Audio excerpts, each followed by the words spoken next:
கிறிஸ்துவுக்குள் மிக அன்பானவர்களே, தினமொரு தூதன் வழியாக உங்களை சந்திப்பதில் பெருமகிழ்ச்சி. இந்த நாளிலே மீகா தீர்க்கதரிசன புஸ்தகம் 5வது அதிகாரம் 9வது வசனம்.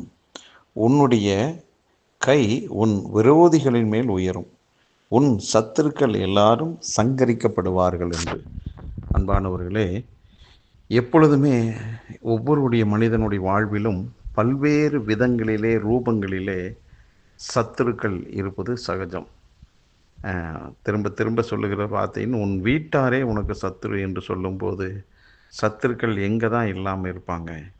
ஆனால் அன்பானவர்களே, நம்முடைய ஆவிக்குரிய வாழ்க்கையிலும் குடும்பத்திலையும் இப்படி எடுத்துக்கொண்ட எந்த காரியங்களிலுமே சத்துருக்கள் எழும்பத்தான் செய்வார்கள்.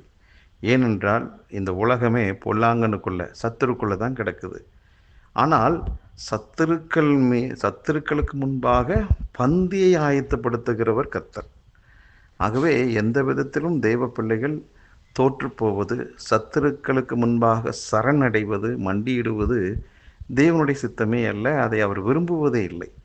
அதற்கு மாறாக இந்த கர்த்தருடைய வார்த்தை சொல்லுகிறது, உன்னுடைய கை தான் என்ன செய்யுமா, உனக்கு விரோதமாக இருக்கிறாங்கல்ல அவங்களுக்கு எதிராக உயரும் என்று சொல்கிறார். ஆகவே நமக்கு போராட்டங்கள் உண்டு. ஆனால் சத்துருக்களுக்கு முன்பாக நம்முடைய கை உயரும் என்று ஆண்டவர் சொல்லுகிறார்.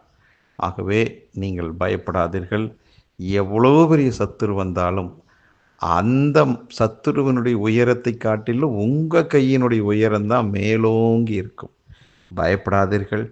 சத்துருக்களை குறித்து சொல்லப்படுது, அவர்கள் சங்கரிக்கப்படுவார்கள் என்று சொல்லப்படுகிறது.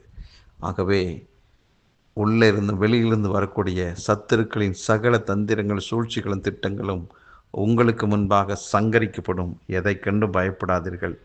இந்த உலகத்தில் இருக்கிறான் பாருங்க, அவனை காட்டிலும் உங்களுக்குள்ள இருக்கிறார் பார் இயேசு கிறிஸ்து, அவர் பெரியவராக இருக்கும்போது சத்துருக்களுடைய சகல தந்திரங்கள், சூழ்ச்சிகளும் முறியடிக்கப்படும். உங்கள் கை உயரும், நீங்கள் வாழ்வீர்கள், சுகமாக இருப்பீர்கள், வெற்றி அடைவீர்கள். நல்ல பிதாவே, இந்த நல்ல நாளுக்காக நன்றி. எங்கள் வாழ்விலே சத்துருக்கள் எழும்போதெல்லாம் எங்களுக்காக நீர் கொடியேற்றி, வெற்றி கொடியை ஏற்றி எங்களுக்கு ஜெயத்தை கொடுக்கக்கூடிய நல்ல ஆண்டவராக இருக்கிறீர். இதை கேட்டுக்கொண்டிருக்கிற ஒவ்வொருடைய வாழ்விலும் எழும்புகிற சத்துருக்களுக்கு முன்பாக வெற்றியை கொடுக்கிறீர். ஒருபோதும் தேவ பிள்ளைகள் சோர்ந்து போகாதபடி பரிசுத்த ஆவியானவர் பலத்தை கொடுத்து உற்சாகப்படுத்தி நடத்துவதற்காக நன்றி.